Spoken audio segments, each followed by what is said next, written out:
De acuerdo a los que dicen que el cuerpo de Jesús el Cristo fue robado, hay diferentes autores e investigadores que refutan lo afirmado con respecto al cuerpo robado de Jesús el Cristo, cuando dicen que es imposible que, dada la ética de los apóstoles y discípulos de Jesús el Cristo, dada la entereza, la fuerza, el valor, el coraje que tuvieron al defender el hecho de la resurrección de Cristo, hace imposible pensar que pudiesen estos hombres que estaban escondidos, temerosos ante los acontecimientos de la crucifixión de Cristo, salir a robar el cuerpo y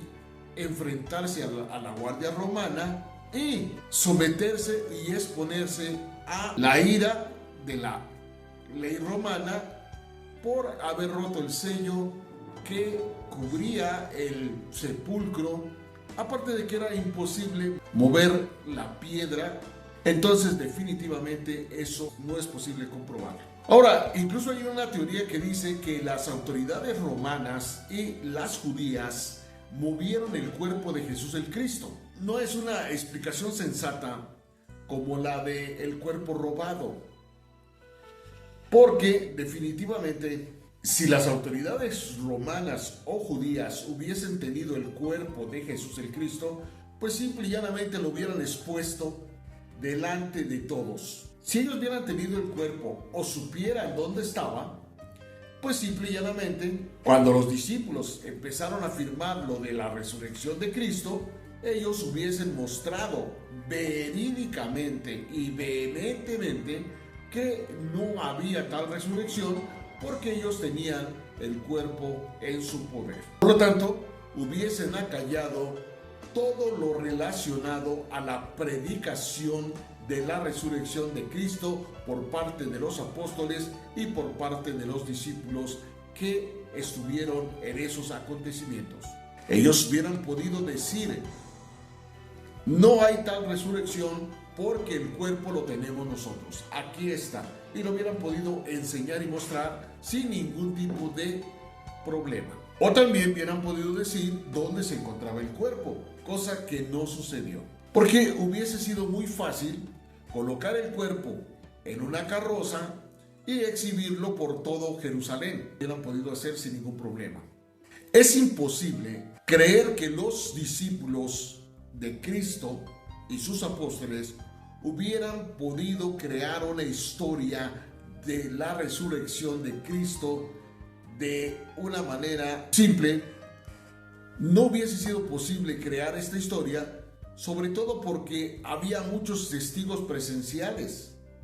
Era imposible haber creado una historia sobre la resurrección de Cristo si esto no hubiese acontecido. Otro de los recursos más extremos y más absurdos que se han empleado para rebatir la resurrección de Cristo ha sido el de que los discípulos estaban alucinando, las alucinaciones que padecieron los apóstoles y sus discípulos, según aquellos que afirman lo siguiente. Es evidente que lo que nos narra Mateo cuando dice que el camino de Emaús, por ejemplo, que nos habla del camino de Emaús, pues nos dice perfectamente bien que es imposible que los discípulos se hubiesen inventado esto. Si esto de la resurrección hubiese sido real, si no hubiese acontecido la resurrección, entonces lo que nos narra Mateo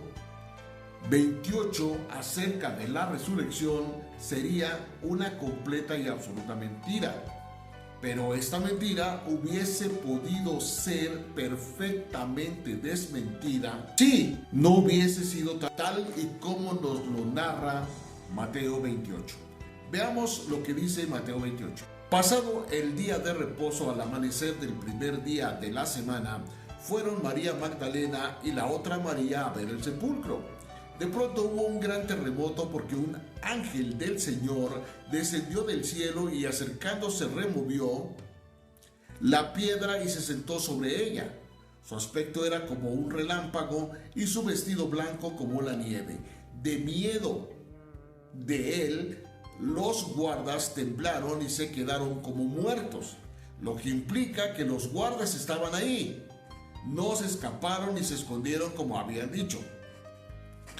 Pero el ángel dijo a las mujeres: no teman ustedes, porque yo sé que buscan a Jesús el Cristo, el que fue crucificado. No está aquí, pues ha resucitado, como dijo. Vengan y vean el lugar donde fue puesto el Señor.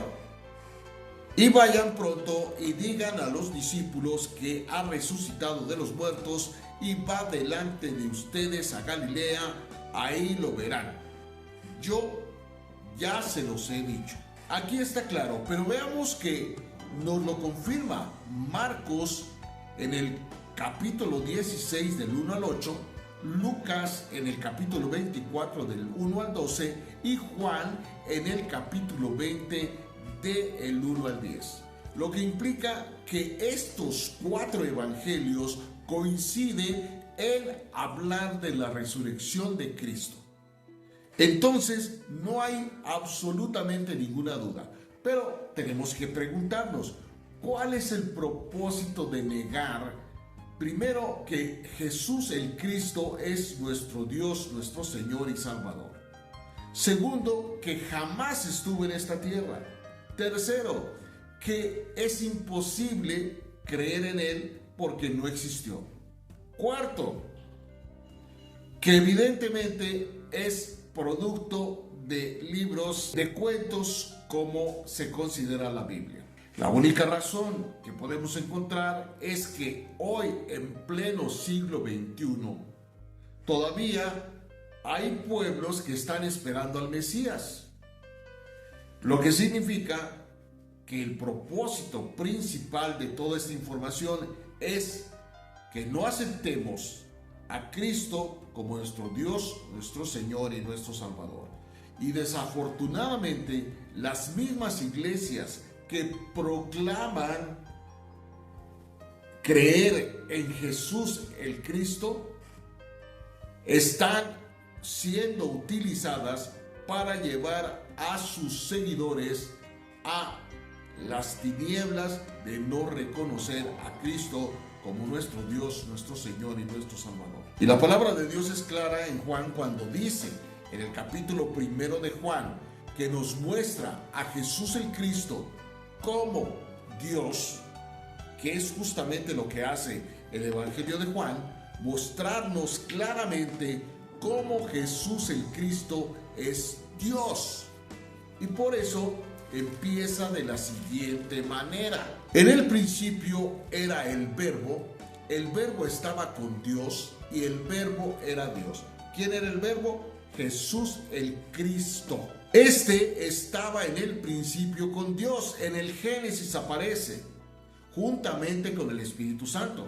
Pero ya vemos que hay muchas denominaciones denominadas cristianas y muchas sectas que afirman que hay un solo Dios.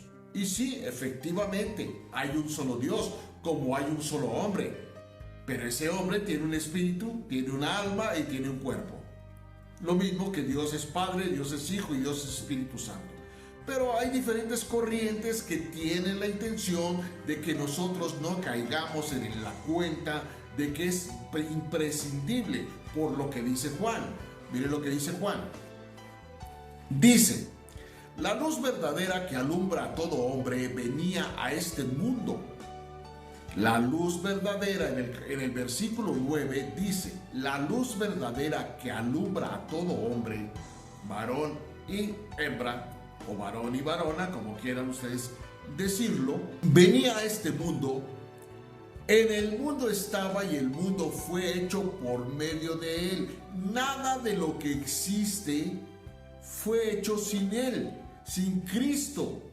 Eso lo tenemos que tener muy en cuenta. No podemos hacer absolutamente nada sin Cristo. En el mundo estaba y el mundo fue hecho por medio de él, pero el mundo no le conoció. Y lo más grave del asunto es que aún hoy en día pleno siglo XXI tampoco lo conoce. A lo suyo vino, pero los suyos no lo conocieron.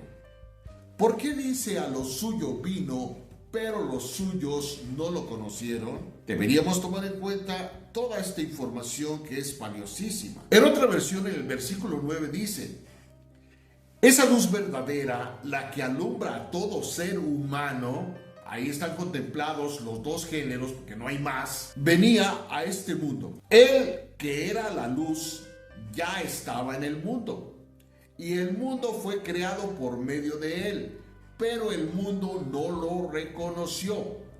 Vino a lo que era suyo, pero los suyos no lo recibieron. Aquí está claro. Vino a lo que era suyo, pero los suyos no lo recibieron. Mas a cuantos lo recibieron, a los que creen en su nombre, uno, les dio el derecho de ser hijos de Dios. Por eso es de vital importancia conocer el nombre de Cristo, porque dice claramente el versículo 12. Veamos esta versión. Mas a todos los que lo recibieron y a quienes creen en su nombre. Por eso el plan, el propósito de las entes malignas es que no conozcamos el nombre de Cristo, el Mesías, el que había de venir, el que venía exclusivamente a lo suyo. Pero aquellos que lo recibieron, les dio potestad de ser hechos hijos de Dios. Aquí dice: mas a cuantos lo recibieron, a los que creen en su nombre, les dio el derecho de ser hijos de Dios. Y eso justamente lo que buscan las malignidades que gobiernan, que manejan este mundo. Que no conozcamos quién es Él, que no nos consideremos hijos de Dios, porque eso es justamente lo que ellos necesitan, que nosotros nos consideremos hijos de cualquier cosa menos del Dios altísimo y viviente, omnipresente, omnipotente y omnisciente. Y lo aclara en el versículo 13: estos no nacen de la sangre, ni por deseos naturales, ni por voluntad humana, sino que nacen de Dios.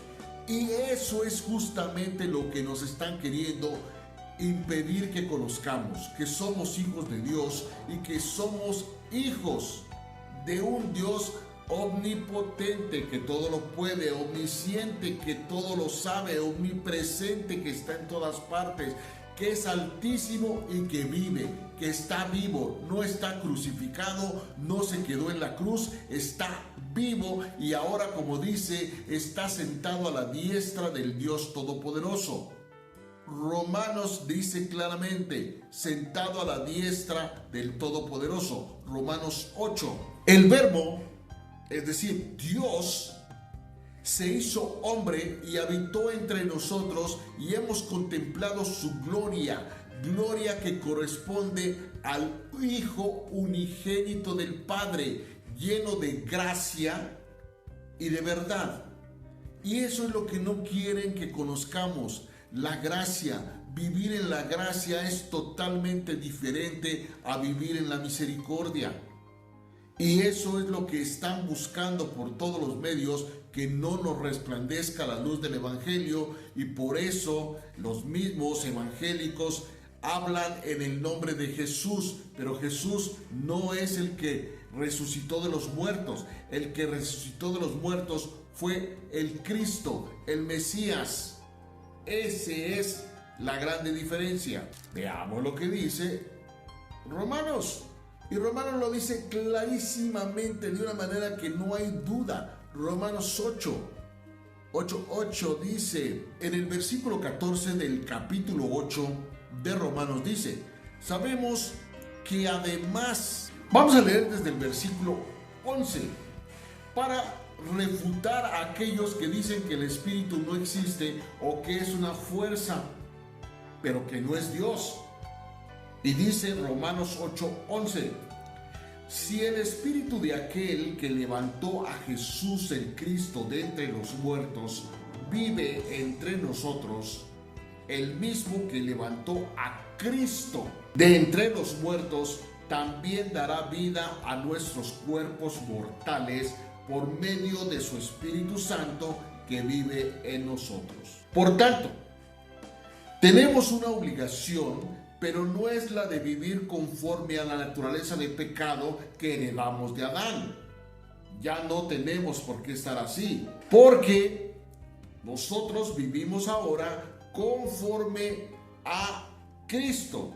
Porque si viviéramos conforme a la naturaleza pecadora, ciertamente moriríamos. Esa es otra cosa que ellos no quieren que sepamos, que somos inmortales. Pero si por medio del Espíritu Santo, del Dios Santísimo y Viviente, damos muerte a los malos hábitos de nuestro cuerpo, de nuestra carne, de nuestra mente, de nuestro corazón y de nuestro espíritu, porque cada uno de ellos tiene pecados, entonces viviremos. Y eso justamente es lo que no quiere, que sepamos que Dios vino a traer vida, no muerte, que Dios vino a traer salud, no enfermedad, que Dios vino a traer alimento, no escasez de alimentos, que Dios vino a proveernos de todo lo necesario para vivir tranquilos, confiados, seguros y en paz.